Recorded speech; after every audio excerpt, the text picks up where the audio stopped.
Pelo Evangelho, o Pai nos chamou a fim de alcançarmos a glória de nosso Senhor Jesus Cristo.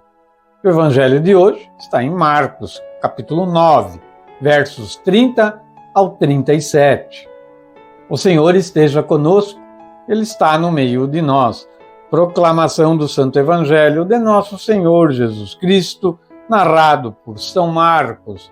Glória a vós, Senhor. Naquele tempo, tendo partido dali, atravessaram a Galileia, e não queria que ninguém o soubesse. Ia instruindo os seus discípulos e dizia-lhes: O Filho do Homem vai ser entregue às mãos dos homens, que lhe darão a morte, mas ressuscitará ao terceiro dia, depois da sua morte. Mas eles não compreendiam essas palavras e temiam interrogá-lo. Nisto chegaram a Cafarnaum.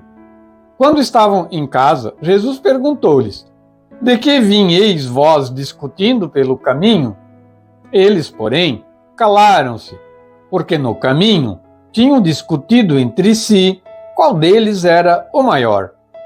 E sentando-se, chamou os 12 e disse-lhes: Se alguém quer ser o primeiro, será o último de todos e o servo de todos. Tomou um menino, pô-lo no meio deles, e depois de o abraçar, disse-lhes: Todo o que receber um destes meninos em meu nome, a mim me recebe, e todo o que me receber a mim, não me recebe a mim, mas aquele que me enviou. Palavra da salvação. Glória a vós, Senhor. Que o Santo Evangelho perdoe os nossos pecados e oriente a nossa vida.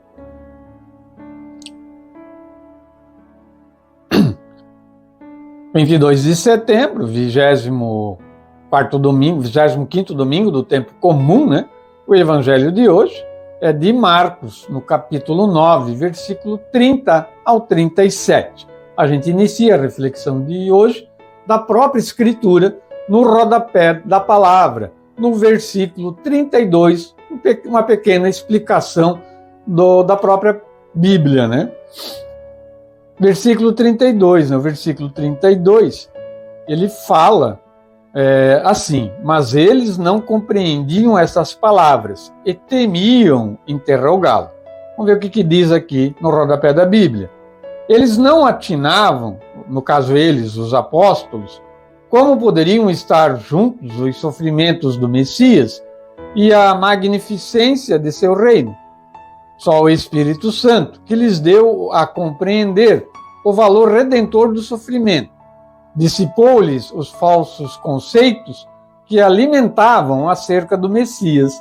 E é explicável isso, né? O povo judeu sempre aguardou o Messias como o grande salvador da nação, aquele que iria libertar o povo, né, da escravidão, dos opressores, né, e daqueles, no caso ali era o Império Romano, que naquele momento dominava, né, toda a Judéia, todo o Israel, e era um povo que estava escravizado, né, eles eram dominados, eles não tinham a liberdade de um povo livre. Então eles aguardavam a presença do Messias Salvador, aquele que iria expulsar os romanos ali daquela terra e instaurar um reino como a exemplo do rei Davi ou Salomão. Então eles não compreendiam como é que Jesus, sendo o Messias esperado, iria ter que morrer, né, sofrer, ser preso, ser humilhado, escarnecido. Então essa mentalidade os apóstolos ainda não tinham entendido qual era o significado. Por isso, então, a explicação que vem na palavra de Deus sobre esse versículo, né, o 32. Né? E hoje, infelizmente, ainda a maioria do povo judeu ainda está aguardando o Messias Salvador. Continuando com a reflexão, vamos ao dia a dia do Evangelho, da liturgia diária, a editora Paulus. Né? A gente é assinante aqui desse documento, subsídio, né, que a gente utiliza, católico. Muito bem. A liturgia diária diz assim: é a segunda vez em Marcos no evangelista Marcos, que Jesus fala da sua paixão, morte e ressurreição. Ele prediz isso. Os discípulos continuam, como eu falei, sem entender o recado de Jesus, pois eles insistem com aquela ideia falsa, né, a respeito do Messias, como eu expliquei. Jesus lhes havia ensinado as condições para segui-lo. Os discípulos, porém, esquecidos ou desatentos, discutem entre si qual deles seria o chefe no reino, né? Eles não respondem à pergunta de Jesus. O que discutiam? Jesus pergunta. Mas Jesus já sabia, né? E Jesus, ele não usa meio termos, né? Ele diz de novo, né? Se alguém quiser ser o primeiro, seja o último de todos e o servidor de todos. Sabendo do que eles estavam discutindo, porque eles não deram a resposta para Jesus. E para reforçar seu ensinamento, ele usa um menino, né? Aqui a liturgia, a linguagem inclusiva que a gente está vivendo no mundo moderno, né? É um absurdo, né? Mas a leitura da palavra, ela fala do menino, né? Então, eles não querem usar o termo aqui na explicação, mas eu vou usar o exemplo do Evangelho. Jesus coloca um menino, né, no meio deles, que é para mostrar o símbolo da simplicidade e da abertura de coração. Virtudes que os discípulos precisam aprender e praticar. Condições básicas para ser discípulo em toda a comunidade de Jesus, inclusive nos dias de hoje. E agora a gente vai trazer um pouquinho do catecismo da nossa Santa Igreja, é o documento que todo católico deveria ter em casa e ler juntamente com a palavra, né? Ler o catecismo e a palavra. Vamos fazer a ligação do catecismo com o texto de São Marcos de hoje. A ressurreição, uma obra da Santíssima Trindade, parágrafo 648. Jesus falou hoje no Evangelho sobre a ressurreição, né? Que ele teria que ressuscitar no terceiro dia após a sua morte. De fato, foi o que aconteceu. Muito bem. A ressurreição de Cristo é objeto de fé, na medida em que é uma intervenção transcendente do próprio Deus na criação e na história. Nela, as três pessoas divinas agem em conjunto e manifestam a sua originalidade própria. Realizou-se pelo poder do Pai, que ressuscitou Cristo, seu Filho, e assim introduziu de modo perfeito a sua humanidade, com o seu corpo, na Trindade. Jesus foi divinamente revelado, Filho de Deus, em todo o seu poder, pela sua ressurreição de entre os mortos.